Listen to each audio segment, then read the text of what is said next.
Om Asmadgurubhyo Namaha. Krishno Rakshatano Jagatraya Guruhu Krishnam Namasyamyaham.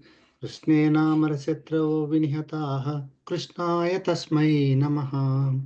Krishna Deva Samuthitam Jagadidam Krishnasya Dasosmyaham. Krishne Tishtati Sarvametadakhilam. He Krishna Samrakshamam. Jai Srimanarayana. Blessings of Sri Chinna Jeeyar Swamiji. We are continuing Bhagavad Gita. Chapter 13, we finished Sloka 18. So we'll continue, we'll review the previous session slokas. Again, Happy New Year to everyone. With Acharya's blessings, Perumal blessings, we are continuing this Bhagavad Gita. Hopefully we'll be able to practice the principles that we are learning in Bhagavad Gita.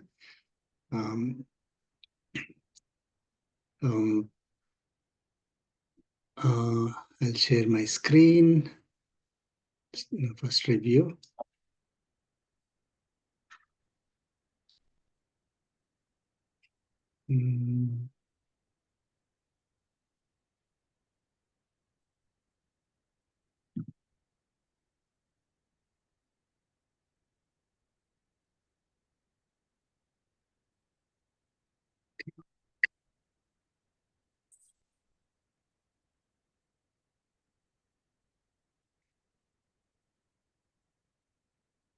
Okay.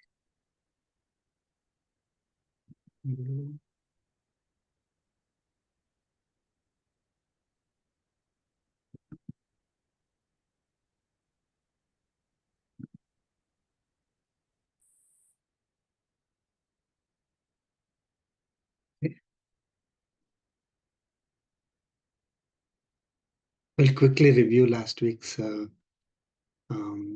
what we learned, and then we'll move on. I'll share my screen.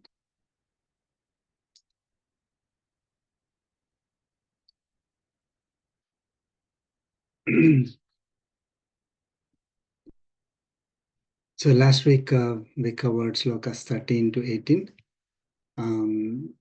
We learned about our attributes, Kshetrajna's attributes, right?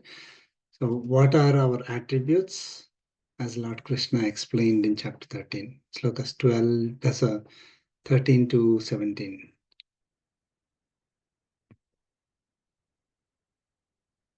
To 17 or 13 to 17. Does anyone remember? Sarvata Panipatam Tat Sarvata Shiromukham. Sorry. Yeah. So we'll quickly review Anadi, having no beginning and no end. Matparam is Atma, the Kshetrajna, having Lord Krishna or Paramatma as supreme. Brahma is Atma pervades everywhere with the Jnana, which is the true nature of Atma. Neither Sat nor Asat. So we'll learn that Sat is what is existing, existing in a particular body, right? So, and Asat is before the creation, it is existing in a state of Tamas, right? So Atma, true nature is neither of these two states that we learned.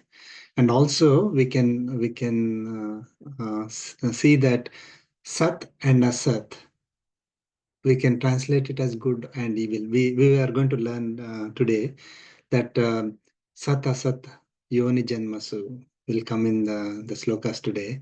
So Atma is taking birth in good and evil bodies. Atma by itself is not neither good nor evil.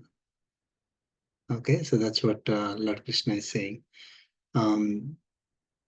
So we cannot say Atma, whatever Atma is taking birth in, let's say, good body. Okay, we can say that Atma is good. And if an Atma is taking evil body, then we cannot attribute saying that Atma is bad. Atma is neither good nor bad. Atma does not have the state of Sat or Asat. Okay. This is very important. Again, all these are attributes of Kshetrajna, that is Jivatma, not Paramatma. Jivatma in its true nature, right? Jivatma that is not bound by the karmic bondage. Okay. So in its true nature, these are the attributes. Sarvatah Panipadam, Sarvatah Akshi Shiromukham, Sarvata Srutiman, and Loke Sarvam Avrutya Tishtate. This is one sloka. So basically, Atma, can perform the actions of several hands and legs, several eyes, heads, mouths, and can perform the actions of many ears, right? And so it can, in its pure state, it can perform the actions of several of our bodies. But when it is existing in our body, it is limited. Okay. So it can only work through the whatever body, let's say I have 2 hands and 2 legs, it can only work through that, right? But in its true nature, it can perform the actions of several hands and legs, for example, right? It does not need. So while somebody may say, oh, if Atma is liberated, Atma, goes to the state of liberation, it does not have a body like us, right? Can Atma, in that case, be like a inert, can't do anything, right? Say today we are in this body and we are able to perform actions using this body. If Atma leaves the body, can't it do anything? Does it become like a inert object? No. It is actually having the more power than what we currently have in this body. Right? We are truly having that much that much ability, but we are limited because of the body that we got. Okay. And then Sarvendriya Gunabhasam, Sarvendriya Vivarjitam. Atma shines through the activities of all senses in its embodied state. Okay. However, in its natural pure state, it is capable of perceiving everything even without the senses. Again, multiple. So today we are able to perceive through the senses that we have in this body. But Atma in its pure state can actually sense even without these senses. Asaktam Sarvabhrat. Atma is unattached to bodies by nature, yet it can assume and support all bodies. So Atma is not tied to a body. It's not, this body is not an attribute of the body. It doesn't have to have the body in a way, but it is assuming this body and it is supporting. It is taking this form, and supporting this form. Nirgunam guna bhoktrucha. Nirgunam guna bhoktru. By nature, Atma is devoid of 3 gunas, Nirgunam. So the gunas are Sattva, Rajas, and Tamas. We'll again come to the gunas in today's slokas, very important slokas. Yet it is the enjoyer of the gunas in the embodied state. Lord Krishna is going to explain further this particular concept. So we'll see that. Bahihi antah cha bhutanam. Atma exists both outside and inside bodies made of panchabhutas. five great elements. So it can exist, it doesn't, somebody has a question, okay, can Atma exist only when it is in a body? No, it is. It has existence even outside the bodies, made of Panchabhutas. Acharam, charam eva. It can move without legs in its pure state. However, in the embodied state, it is moving with the legs. Sukshmatvat tata vigneyam. So it is not possible to comprehend Atma because it is so minute, right? And because it is so minute, we are not able to say that an Atma is in a particular location in a body. So it is easy to say that because the body is functioning due to the Atma, Atma is the body. That is what typical conclusion people will get. But so what Lord Krishna is saying is that it is so minute, so subtle, but um, so subtle, and it is not possible to comprehend, to be separate from the body. Okay, so we need to know that it is different from the body. Dorastham antike. Pure nature of Atma seems very far, for those people who don't have the 20 qualities that we learned. Amanitvam, Adambitvam, Ahimsa, Kshantirarjavam. Now those 20 qualities, if we don't practice them, if we don't have them, then pure nature of Atma seems very far. It is not possible to realize that. Okay, but those who are able to, who have those qualities, those 20 qualities, self-realization is so near. They are able to visualize. They're able to realize Atma. Avibhaktam bhuteshu vibhaktam iva sthitam. So Jivatma is present in every body, regardless of classification, right? So our bodies are classified, but Jivatmas are not classified. Okay, so there is no classification for Jivatmas. All Jivatmas are equivalent. Okay, so to someone who does not have the right knowledge, it appears that Jivatmas are divided into the same classification that bodies have, right? But there is no such division. There is no such classification of Jivatmas. All Jivatmas are equivalent. Okay. Then finally, Bhuta Bhartru is bodies are made of Panchabhutas, but Jivatma supports the body it resides in. So Lord Krishna is making it very, very clear that these Jivatmas are distinct from the body. Okay. So Jivatma is the one that is supporting the body. Okay. So it must be different from the body. Right.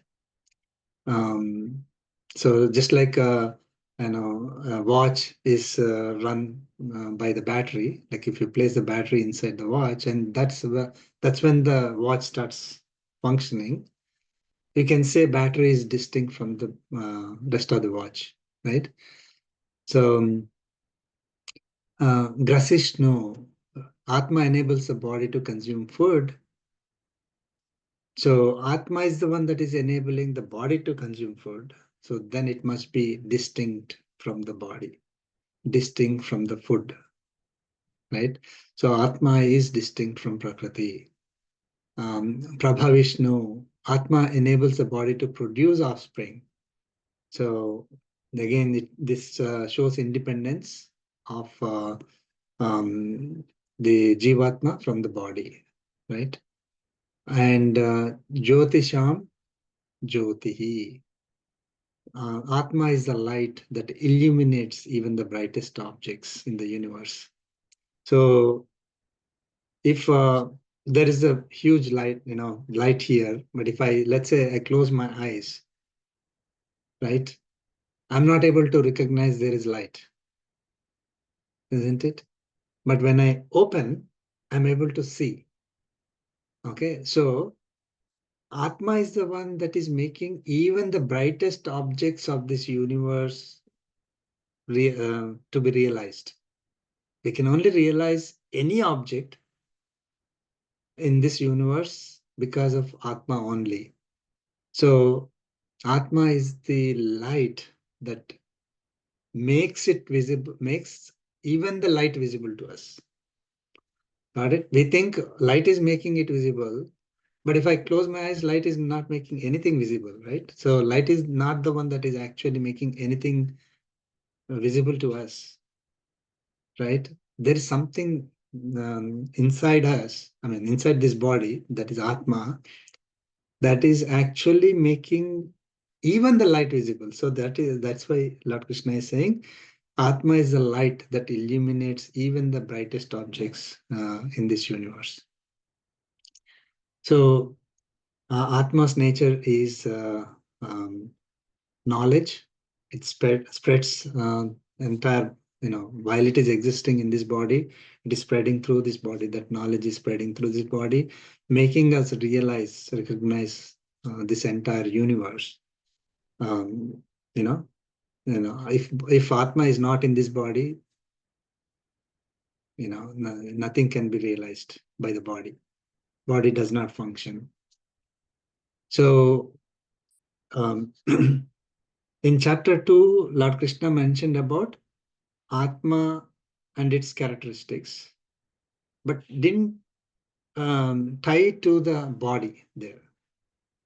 So in chapter 13, body characteristics, what is body made of? Atma characteristics, right? What is Atma really? And the relationship between between the Atma and the body is given. Okay? Because if you remember chapter 2, that relationship was not that much covered. To only say, okay, Atma is eternal, there's no birth or death for Atma, and so on and so forth, right? But the relationship between the body and Atma is not covered there. So this is a different aspect. I mean, body is covered in different other places, but now in chapter 13, Lord Krishna explained these two together. Okay. Oh, there are four more. Yeah. So Tamasah Param, Jnanam Jneyam, Jnanagamyam, Hrudi Sarvasya Vishtitam. So we covered this Jnanam part. Hrudi Sarvasya Vishtitam is Atma is situated in the hearts of all beings, experiencing the results of actions. So this is very important concept that hopefully we'll cover today. So we'll cover more in detail. Any questions on this so far?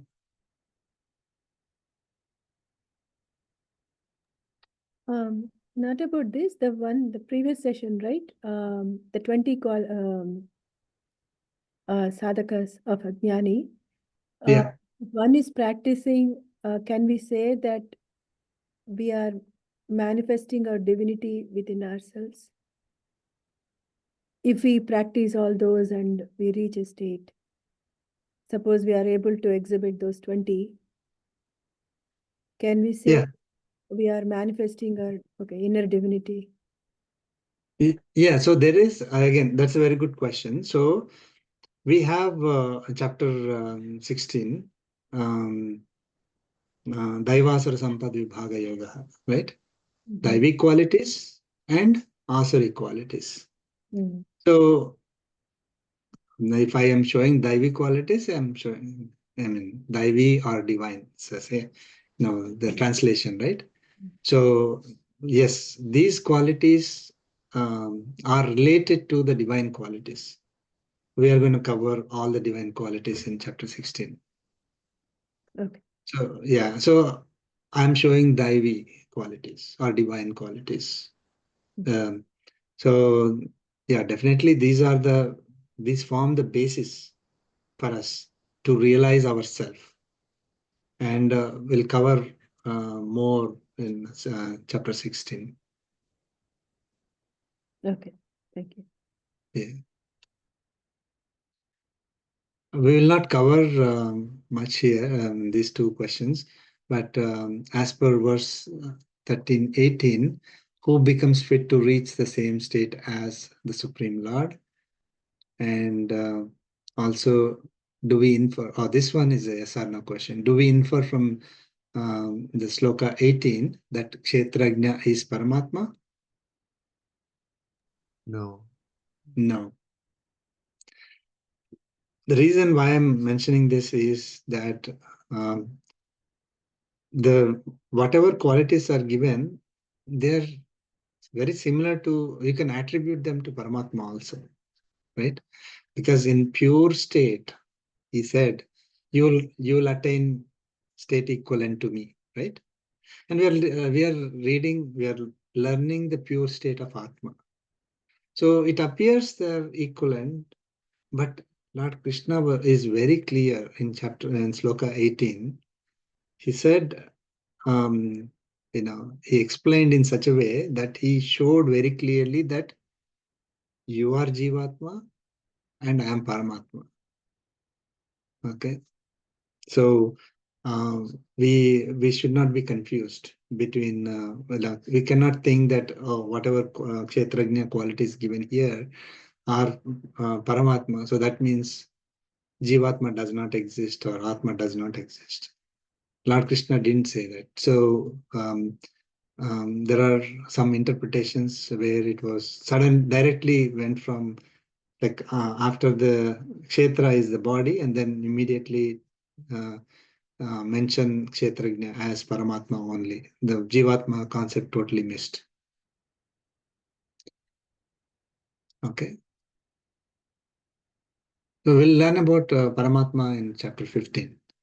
So it is all gradual, right? So now we are learning about body and Jivatma.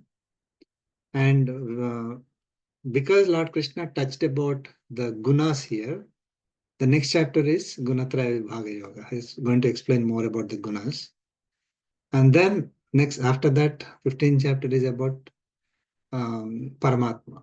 It explains who am I again, right? So if he's talking about Paramatma here, then 15th chapter, is does not like connect that much. So we learn about ourselves. We learn about the qualities that we need to have to realize ourselves. And gunas are very important. So we learn about the gunas. And then we learn about Paramatma. And then we learn about more qualities of the divine qualities, which will lead us to Paramatma. And, and so on. So we'll learn about that.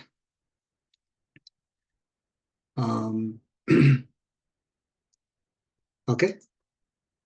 Any other questions? If not, we'll start sloka 19.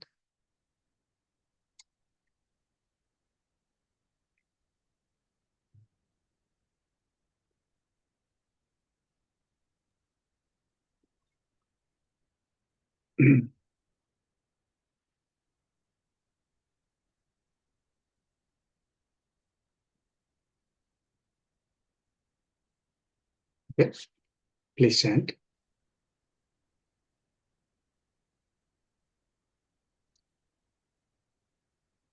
Prakrutim purusham chaiva Prakrutim purusham chaiva vidhyanadi ubhavapi vidyanadi ubhavapi vikaranscha gunanschaiva vikaramscha gunamschaiva vidhi prakriti sambhavan.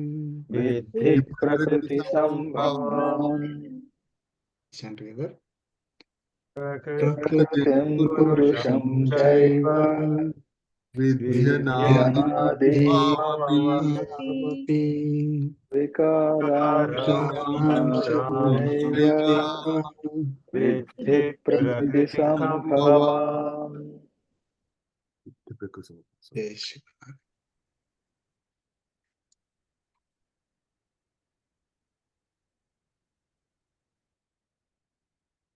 Okay. So far we learned about Kshetra and Kshetrajna. Kshetra is the body, Prakruti. And the body that is made of Prakriti. And Kshetrajna is the one who knows about the body, that is Jivatma. So Lord Krishna is saying, Prakrutim Purusham Cha. So Prakrutim Purusham, Prakriti and Jivatma, Ubhau api anadi eva vidhi. Vidhi anadi ubhau api. Lord Krishna is saying, Vidhi, know that Prakriti and Jivatma are both without beginning. Anadi, without beginning. Okay. So we know that Atma is not having birth or death, right? So it is eternal. Prakriti is also eternal. It changes form. Okay. Atma does not change form, but Prakriti is the one that changes form, one form to the other. But it is very clear that the material cannot be created or destroyed. One of the principles in physics, right? It can only change forms. So it's kind of given here. So Prakriti or material nature is also without beginning, and it cannot be destroyed. It only changes forms. Vikarancha gunancha prakriti sambhavan eva vidhi. Vidhi prakriti sambhavan vikarancha gunancha eva. Lord Krishna is saying, know that vikaran, that is modifications. We learned about the vikaran, that is desire, hatred. Those are some of these the modifications or vikaras which causes bondage. Okay, vikaran gunancha eva. Gunan is virtues, qualities. So vikaran and gunan, like whenever we mention like that, one is like a bad quality which is causing us bondage, right?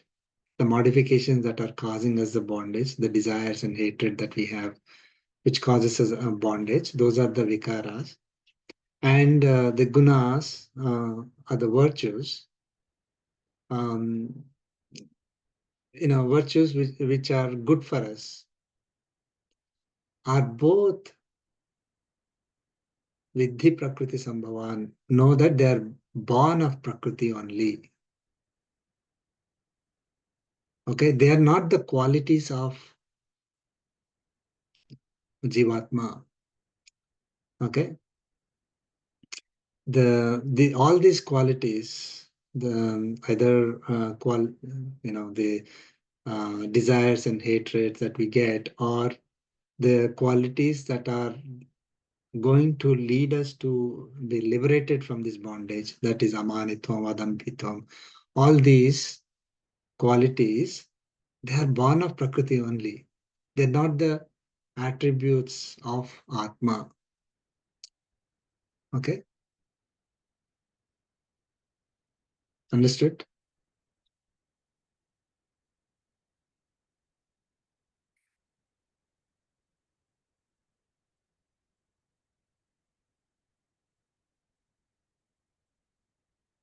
So the one So, amanitvam, those qualities, right? they're born out of Prakruti. So that means born out of Sattvic kind of a thing, Sattvic Guna. That's where they came from, pretty much. That's pretty. It's related to. Yeah. Yes. Right? Okay. Yeah, Sattva related to Sattva only. Yeah, pretty much, right? I think. Yeah. I mean, Sattvic qualities are the one that will help us elevate ourselves, right? That's a definition. Right. So Sattvic qualities are the ones that give us the true knowledge. That is Sattva. Having the knowledge, having these attributes or qualities of Amanitvam, Adambitvam, they are the ones that will give us the true knowledge, who we are, and make us realize ourselves. So yes, they are related to, they are born of Sattvic quality only. Prakruti is Asat kadande. It is not Asat. Prakruti. Achit. Sorry, Achit, right? Is Achit not Yeah. Asat? Yeah. Right? Not Asat. Yeah. So Sat, Asat has different meanings in different contexts. Sat Asat Yoni Janmasu will come later. So that is good and evil bodies. Okay. So Atma, Jivatma is taking Sat and Asat Yoni Janmasu, is taking the bodies or taking birth, not not that it is getting created, but we are born, that we say, right? When we take this form, I'm born, right? Birth and death for the body only we are talking about, not the Atma. So it is taking, these bodies are born um, when the Atma is placed in that body, and that body could be either a good body or evil body. Good is the one that leads us towards Paramatma. Evil body is the one that is taking us away from Paramatma. Very high level definition, right? Yeah, my question is more to do with the Chit and Achit, right? That's what Achit means. Chit is permanent, right? Atma has been there, right? Right? Chit is pretty much ever there. It has no beginning and end, right? It's always there, right? Yeah. Achit is right. It's temporary, right? No, no, no. So Achit is also a very, very good question. So the Prakriti is Achit, right? It is also permanent, Yeah, okay, right? However, it changes form. okay. See, today, it could be in the form of a tree, right? Now, a tree is cut and it made into some table and things like that. And then maybe it is burnt. When it is burnt, it goes into the air, or some parts go into the earth, right? So, and then let's say the trees are in the earth for a long time, then they may become oil. Tree may become some other, maybe paper, but the material that is part of the tree, right? None of it gets destroyed. Right. So imagine, let us say we have 100 units of Prakriti. It does not become, as time progresses, 100 does not become 90 and then 80 and 70 like that. 100. What happens if if such deterioration happens? If the creation has to start again, then something has to be created. Yeah. Because it's gone. Let us say, imagine the beginning of creation is 100 units of Prakriti. By the end of the Kalpa, if say Prakriti is, say it's temporary and it is, getting destroyed, then you will be left with, let us say, only 20 units of Prakriti. Point becomes zero, right? Yeah. Then the next creation, it can only start with 20 and then it may become zero. Or if, let us say, Paramatma says, oh, no, it always has to start with 100, then 80 must be created. Then we have to say that 80 has a beginning, Right, isn't right. it? Yeah. So Okay. there is no such beginning. Yeah. Or either Thinkers, Atmas, yeah. that is Chit, or Achit, which is material nature. Atmas, the Jivatmas, they don't change form. Okay. So Jivatmas remain without any change. In the second chapter, Yeah. right? You cannot cut it, you cannot burn it, you cannot, do anything to it. It does not change form. It is eternal. It does not die. It does, So, or if it takes one type of body compared to another type of body, it will, it will not change form based on the bodies that it takes. However, Prakruti, that is Achit, can, change. A lot of material can get accumulated and the body will look bigger. Or if you cut it into small pieces, then it's gone, it probably even we cannot even see, right? If it becomes, air molecules, they're spread across, then you cannot even see that particular body. So does it mean that the body vanished? The material vanished? No, the material changed form from one solid state to, maybe liquid or gaseous state. I see. But when again Prakriti starts, when creation starts again, all this material, I mean, at the end of the Kalpa, all the material will go into Paramatma. I mean, into a form that we call it as Tamas, which you cannot differentiate, right? And between individual components of Prakriti, the 8 components of Prakriti, they so they are in that state where you cannot distinguish between one from the other. And then when the creation starts, Paramatma starts mixing them in different combinations, and different bodies are formed. So some solid bodies, some liquid bodies, like that. Basically, based on the modern science, it's the same principle. Like matter can neither be destroyed nor created. It's Yes. that E is equal to mc square. Yeah. So in that case, it changed from the Matter the to solid material to fire, which is another form of So another form, yeah. Panchapatas. basically. Right. Okay, got it.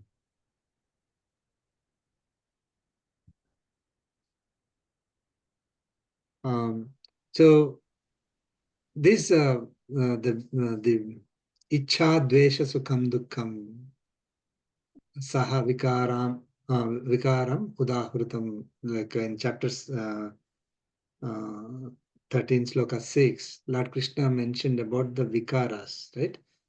Ichha dvesha sukham dukkham, the desires, aversions, joy and sorrow, they are body modifications. Okay, these are born of Prakriti only. They're not the characteristics of Jivatma. I mean, I'm emphasizing it because we trying to we need to understand who we are and what is body, what is body characteristic and what is our characteristic, right? Sometimes it becomes gray for us. Oh, I have this desire. Who has the desire? I mean, who created that desire? It didn't get created inside Atma. It got created by the Prakriti. Prakriti is the cause, or it takes birth in Prakriti, that desire. Okay. So, okay, we'll move on to the next sloka. Sloka 20.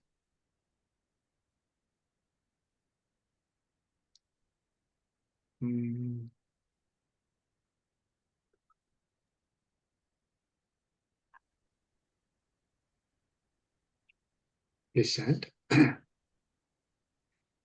कार्यकारणकर्तृत्वे कार्यकारणकर्तृत्वे हेतुः प्रकृतिरुच्यते हेतुः प्रकृतिरुच्यते पुरुषः सुखदुःखानां पुरुषः सुखदुःखानां भोक्तृत्वे हेतुरुच्यते.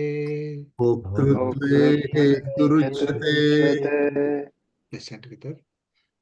कार्यकारणकर्तृत्वे हेतुः प्रकृतिरुच्यते प्रतिरुच्यते पुरुषः सुखदुःखानां सुखदुःखानां भोक्तृत्वे हेतुरुच्यते.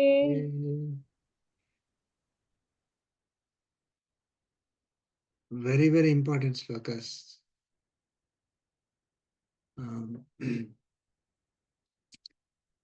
Prakrutihi karya karana kartrutve hetuhu uchyate. Prakriti, material nature, uchyate is said to be, hetuhu is responsible or cause for karya karana kartrutve, for actions of the body and the senses. So Prakriti is responsible or the cause for the actions of this body. I mean, body and senses are separately mentioned here. If let us say, whatever we are doing with our senses, with our body, okay, those actions, body is responsible, not not Atma. Body is the cause. Prakriti is the cause for the actions of the body and senses. Okay. Purushaha sukhadukhanam bhoktrutve heturuchyate. Purushaha is the Jivatma, one who resides in the Puri, is the body. One who resides in this body is Purushaha, is Jivatma or Atma or Self. Is said to be responsible or cause for the experience, bhoktrutve, for experience of sukhadukhanam, pleasure and pain. Okay, so body is doing the actions, and who is experiencing the pleasure and pain, the results of those actions? That is Atma. Atma. Okay. So basically Lord Krishna is explaining us the functions of Prakriti and Atma. Okay. So when we do any work, who is the cause for doing the work? Atma, right? Atma. No, it is the body. Who is the cause? Okay. So that's why it's very important. If we don't understand it clearly, it becomes confusing. So let's go through this logically. There are 2 or 3 slokas. If we go through all of them, it will be very clear. Okay. So the actions of this body and senses, Prakriti is responsible. Prakriti is the cause, not Atma. Okay.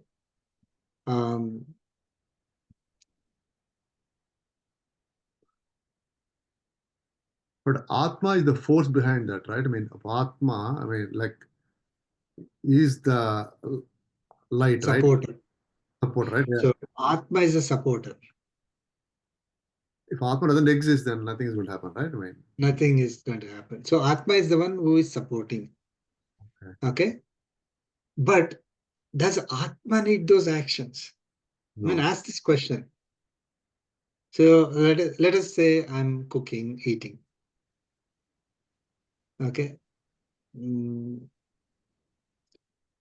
Does Atma need the food? So that's why it is asking body to cook and eat. No, Atma doesn't need any of them, right? No, it doesn't. No, right? Then why are we doing it? Why is I mean, if you say Atma is the one that is making the body, do whatever actions it is doing. See, these actions are born from Atma, let us say. That means Atma says, oh, I want food, so feed me. No, right? Atma does not need the food. Body needs the food, so body is doing the action. Okay. So, hope little bit clear. Right? Yeah. So it is the Prakriti that is the cause or responsible for the actions, not Atma. Okay. Agent of actions is Prakriti alone. Agent of actions is body. We learned that in previous chapters also. Okay. Who is the agent? Not us. Prakriti. Agent of actions is, you can attribute it to body or you can attribute it to Paramatma. Atma is not the agent. Atma is responsible for the will to support and rule over the body. So if Atma is not there, then the body won't function. And so Atma is the one that is allowing the will, is responsible for, okay, it is not telling the body, saying don't do that. Right? So, but the action is actually born from Prakriti only. And Atma is supporting or approving it. It is not the agent, it is not actually creating that action for its own sake. So I am doing the work is not correct. If I refers to Atma, and that's what we need to understand, right? I is Jivatma. So Jivatma is doing the work is not correct, or for Jivatma is not correct, because that action is not created, neither created for the sake of Jivatma, nor, I mean, Jivatma is doing it, right? It is the Prakriti that is doing the work. So we need to leave the responsibility to Prakriti only. And we should not take credit for the activities of Prakriti.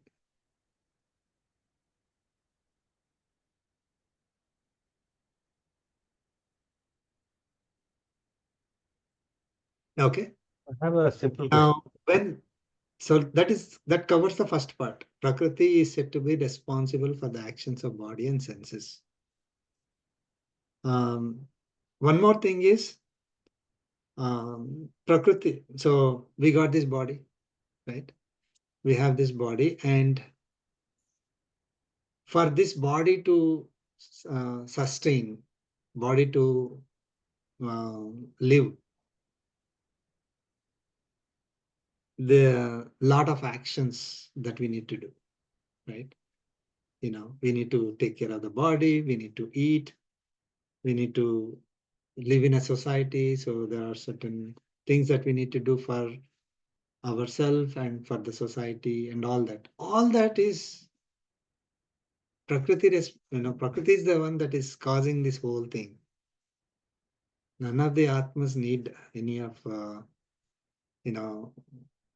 Atmas don't need even the like we are earning money to buy food, eat, cook and eat, all that, or we'll come to the second part, sukha dukkhas, right? Okay, so when we do any action, that action results in the positive and negative experiences, right? If not all, like whatever we are performing, we are doing, they will result in joy or sorrow, right? Those experiences are for the sake of Atma.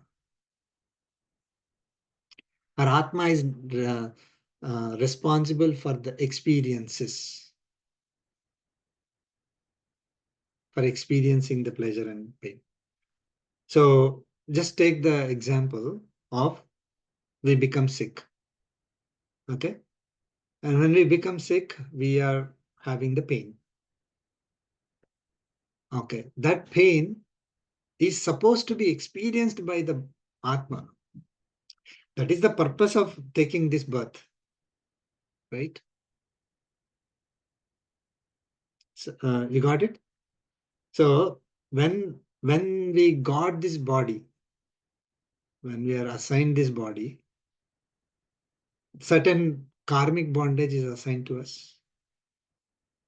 So certain positive and negative experiences have to be experienced by Atma. Okay. Otherwise, what's the point of taking one type of body compared to other, right? So if we have higher karmic bondage or the karmic bondage that is related to more pains than pleasures, let us say, then we would experience those. And Atma is supposed to experience them. It is not for the sake of body. Body is inert. Body cannot by itself experience anything. The experiences of pleasure and pain, joy and sorrow are for the sake of Atma. Atma is the one that is experiencing pleasure and pain, in other words, right? So, yes, it is the body that feels comfortable, pleasures and all those, but body does not need them. Okay. It is Atma that is, for the sake of Atma, those experiences are created. Okay.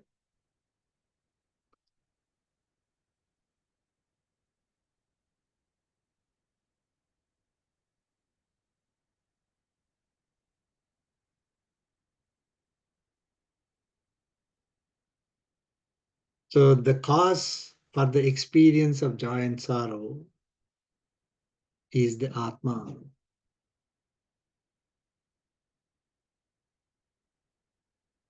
So we may see that some people have, for no reason, they are going through a lot of pains, sorrows. Okay. Obviously, the body is not. Nobody wants it, right? But still, they are experiencing it. Okay. So that is for the sake of Atma. Atma has to experience them. And once it is experienced, that karmic bondage is over. Got it? But the cause for experiencing them is coming from Prakruti, right? That's Prakruti is the one, right, causing, but it's not Atma, right? Atma is experiencing them. Right? Yeah.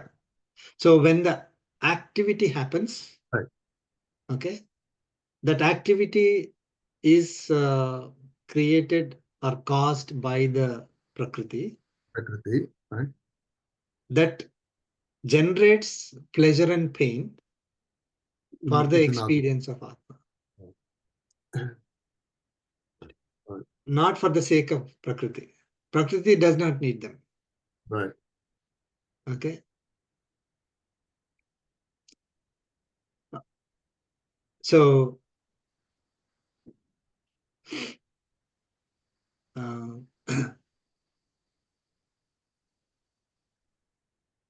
so we should think Prakriti is actually doing the work for my sake. To Okay. experience those things so that Prakriti that is responsible for actions. So we should not say that I alone did it. I did it and the results belong to me. We should not say that. So by understanding this basic concept, right, we are able to derive the Karma Yoga principle also. Okay.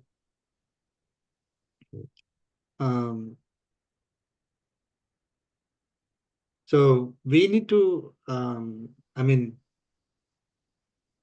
we'll go to the next sloka.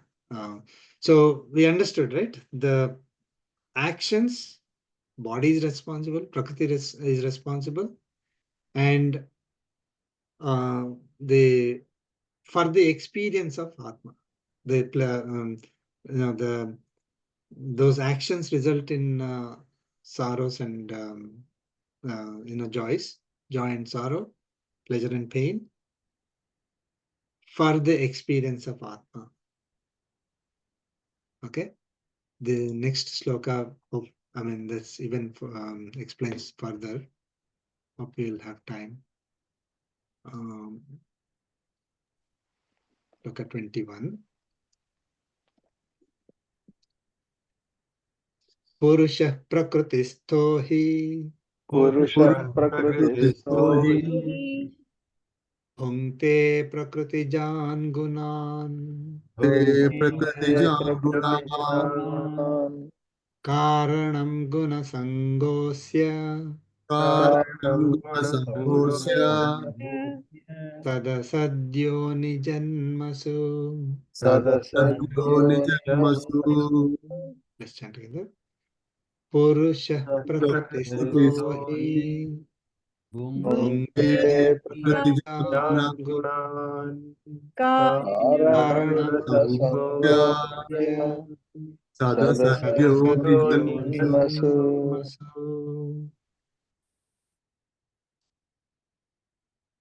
Okay, so Lord Krishna is saying, Purushaha Prakrutisthaha. Purushaha is Jivatma. Prakrutisthaha, in the body, having seated in Prakriti. So, Jivatma that is in Prakriti. Okay. Prakriti Jan Gunan Bhungte Hi.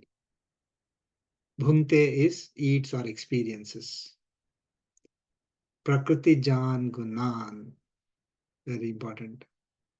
The qualities, Gunan is qualities.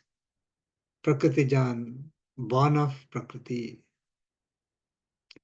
So, Jivatma that is inside the body is experiencing the qualities born of Prakriti. Literally. So, it is experiencing the effects of the qualities born of Prakriti. Right? So, it is experiencing the effects of the qualities which result in pleasure and pain born of Prakriti. Okay?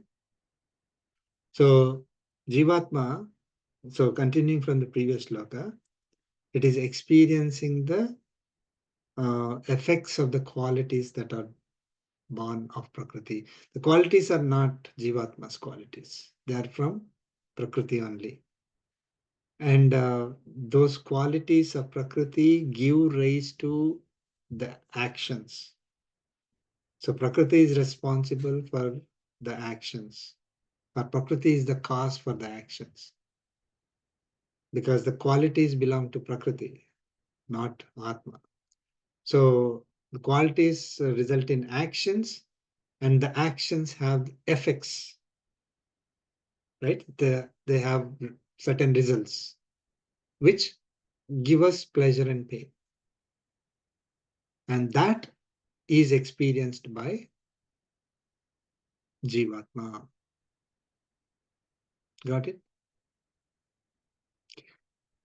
And Lord Krishna is saying, Guna Sangaha Asya Sat Asat Yoni Janmasu Karanam.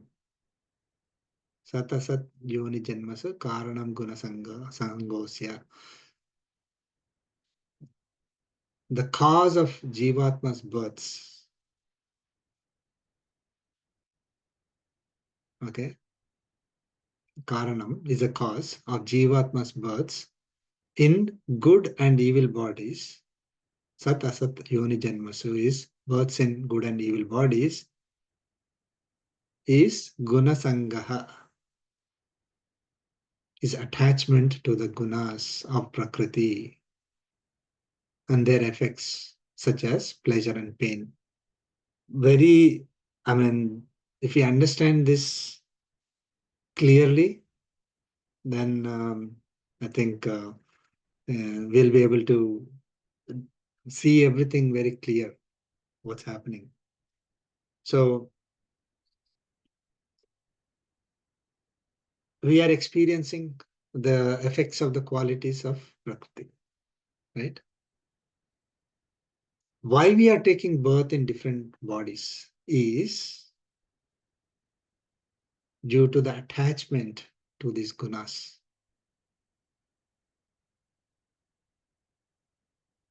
Okay.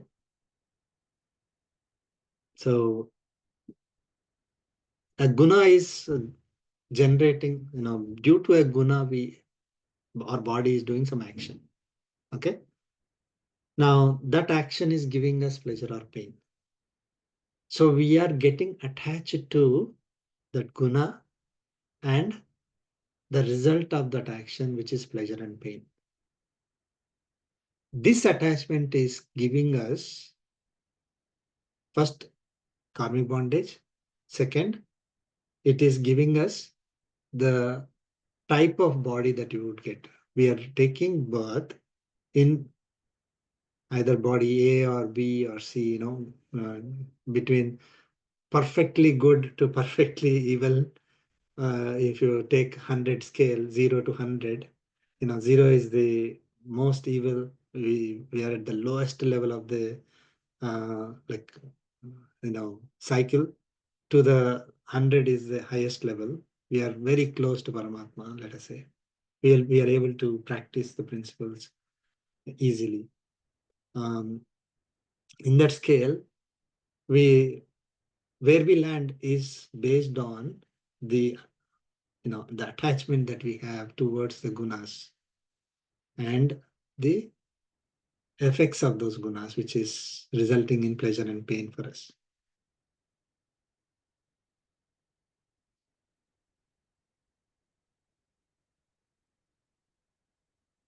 Okay?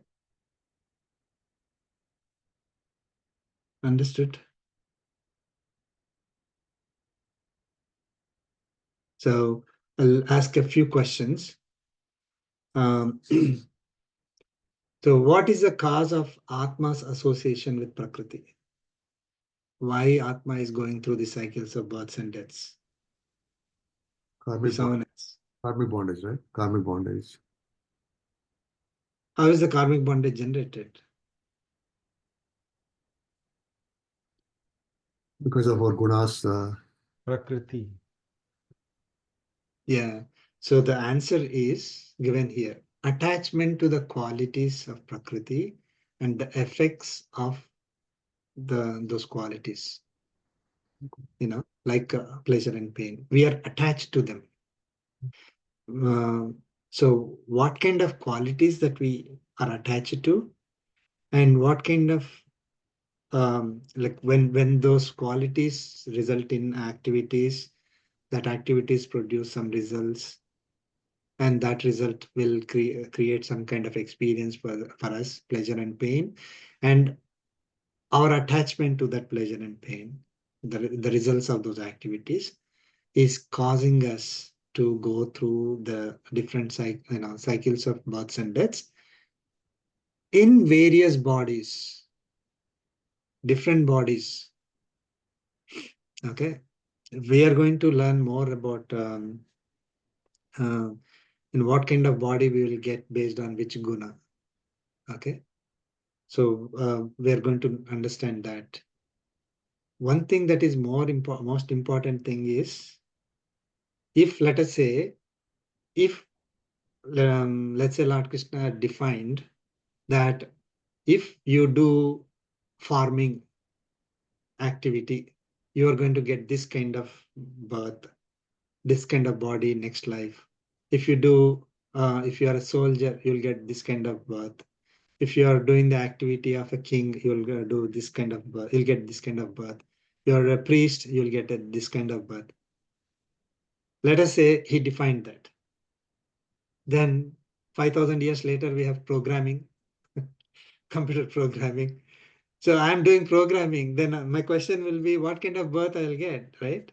Is programming, going to give me good birth or evil birth? It would be a problem, right? Like there are millions of activities people can do. Okay, it varies from time to time. The type of activity does not determine what kind of birth we take in future, or whether we take birth or not also, right? But assuming, let's say we are taking birth because there's so much karmic bondage and we need to experience that, and that's not clear. So the activity does not give us, does not determine the good birth or evil birth next. It is the quality that determines, and qualities are only finite. There are only 3 qualities. Different combinations, some could be like, it's not black and white. There could be domination of Sattva and then little bit of Rajas and little bit of Tamas or something like that. So it's a combination of these 3 gunas will determine what kind of birth we are going to get. And our attachment to the results of those activities. Doesn't matter whether I'm a king or a priest or a teacher or a programmer or a doctor or a lawyer. And when any activity that we are doing, it's a result of a particular, like I'm doing that activity with a quality. We'll learn. That's why 14th chapter and remaining chapters, it's going to be touched upon a lot. What is the quality that we are going to we are going to use? I mean, what is the quality that will drive us to perform a particular action in a particular way? Okay, that determines what kind of birth I'm going to get. That action is immaterial. I could be a sportsman, I could be lawyer or a doctor or a programmer, or it doesn't really matter, but the quality with which we are doing that action. And when the action is completed, it is, when the action is being performed, it is giving us certain experiences and our attachment to those. Again, I like this, I don't like this.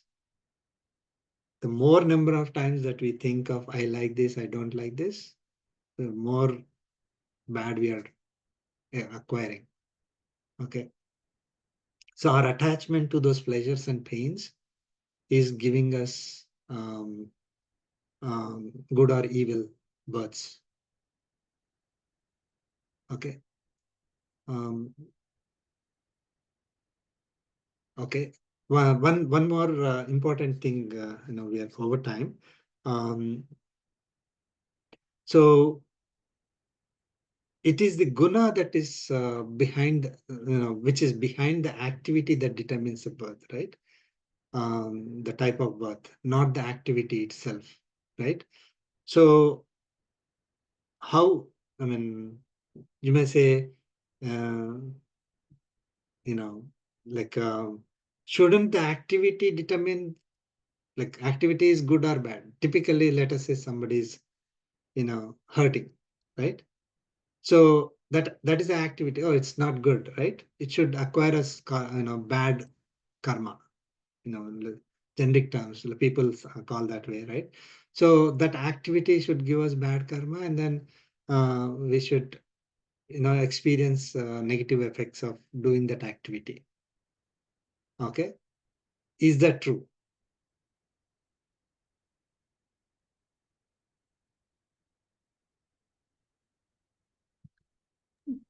No. No, right? It cannot be true, Mm. because if that is the case, then Arjuna, who is going to hurt so many people, right? He must be acquiring a lot of karmic bond in those days. And today, doctors, soldiers, cops, even teachers may be hurt. Like in different uh, levels, the activity could be a hurting activity. Okay, but it does not acquire them any bad karma, because it is their duty. For example, a doctor, he has to do the operation, or doing something with the body that may give some pain to the body, right? So it cannot be, and it should not be that the doctor gets karmic bondage, right? So whenever it is hurt, right? You're hurting some animal or a person, it cannot be giving us bad karma. It is the quality that we learn. We are going to learn about Sattva, Rajas, and Tamas qualities, and so the quality with which we are doing, and whether let's say, take the example of a doctor. Is the doctor doing it out of duty, or because they like to hurt people? All right. They don't like to hurt. It is not that they're hurting a patient because they enjoy it for the pleasure of, that activity is going to give them pleasure. No, it is the opposite actually for them. So they feel sorry that, oh, I'm going to, hurt you, but hope, but on the longer term, it will be beneficial for you. So I have to do this. So it is not for that pleasure, or in some cases pain, that they want to experience it. That's why they are doing it. So they have no attachment to that outcome of that activity. So one. Second is that what is the quality with which they are doing? Like, in general, it is good. So again, they should not be getting any bad karma. They should not be uh, getting a bad janma next, right? They should not be acquiring bad karmic bondage, right? So we'll go through more detail next session, but the activity does not determine. That is another thing, that we should not be thinking, oh, I should have been doing this activity for me to be, acquiring, a better life, better life here, this life and also future, right? It is not the activity that is important. So that's why from now onwards, there's so much discussion about the gunas. And we also learned that we should not have attachment to the action. We should not have attachment to the result. That's karma yoga. So if we are practicing karma yoga principles, we are already on our way to not acquiring karmic bondage and clearing existing karmic bondage.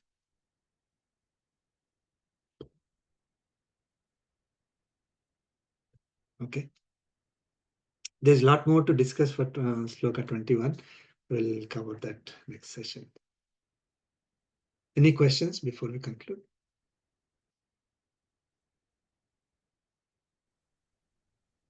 Hope it is clear.